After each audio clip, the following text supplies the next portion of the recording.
Hello मेरे प्यारे साथियों, आज हमारी साइंस की नेक्स्ट क्लास होने वाली है। अगर आपने अभी तक उन क्लासों को नहीं देखा है तो कृपया उन क्लासों को ज़रूर देखें। अगर आप चैनल पर पहली बार आए हैं तो कृपया चैनल को सब्सक्राइब जरूर कीजिए। तो बिना किसी देरी के आज की क्लास को हम शुरू करते हैं।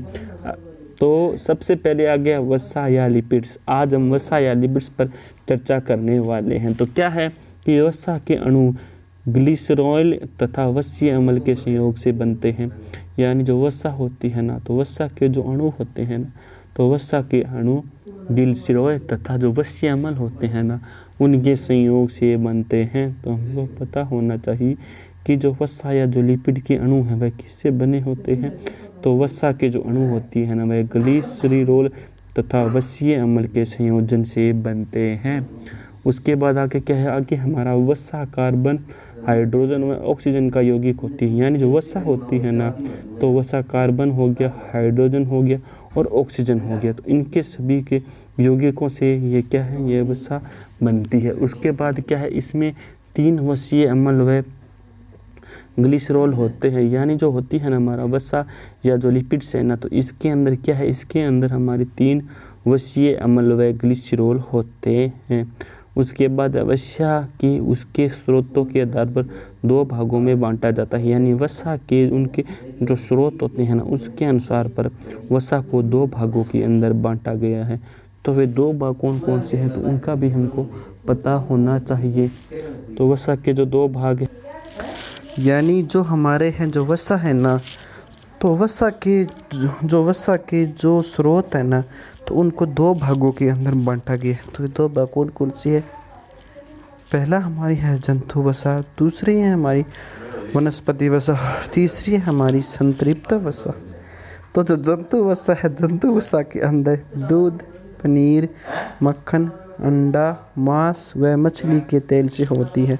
यहाँ जो जंतु वसा है ना, जंतु वसा दूध हो गया, पनीर हो गया, मक्खन हो गया, अंडा हो गया, मांस व मछली हो गया, इनके तेलों के अंदर होती है ना, वह जंतु वसा होती है। उसके बाद अगर ये वनस्पति वसा, तो वनस्पति वसा इसमें होती है।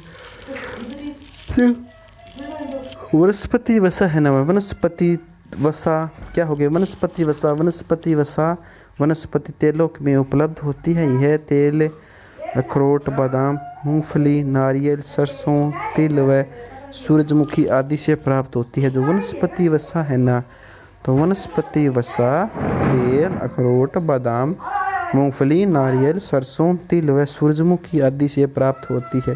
फिर जो अगली हमारी संतृप्त वसा है ना, वह संतृप्त वसा में क्या हो गया, कार्बन परमाणुओं के बीच एकल बंध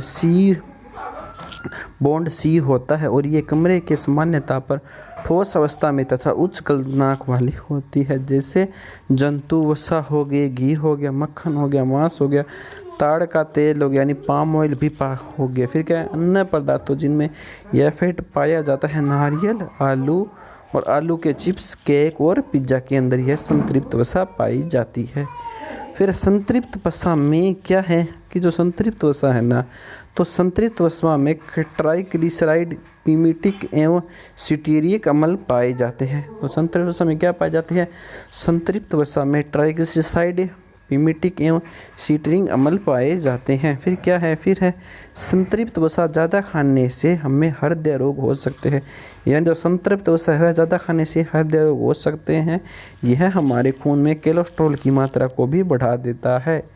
फिर अगली है हमारी असंतृप्त वसा। तो असंतृप्त वसा कार्बन परमाणु के बीच द्विबंध सी डबल बॉन्ड होता है। ये कमरे के सामान्य ताप पर द्रव अवस्था में होती है। जैसे जैतून का तेल हो गया, कैनोला का तेल हो गया, मछली का तेल हो गया, कसई का तेल हो गया, सोयाबीन तेल हो गया, काजू और बादाम, ये सभी के सभी इसके अंदर होते हैं। तो इस प्रकार आज की क्लास हमारी यहीं समाप्त होती है।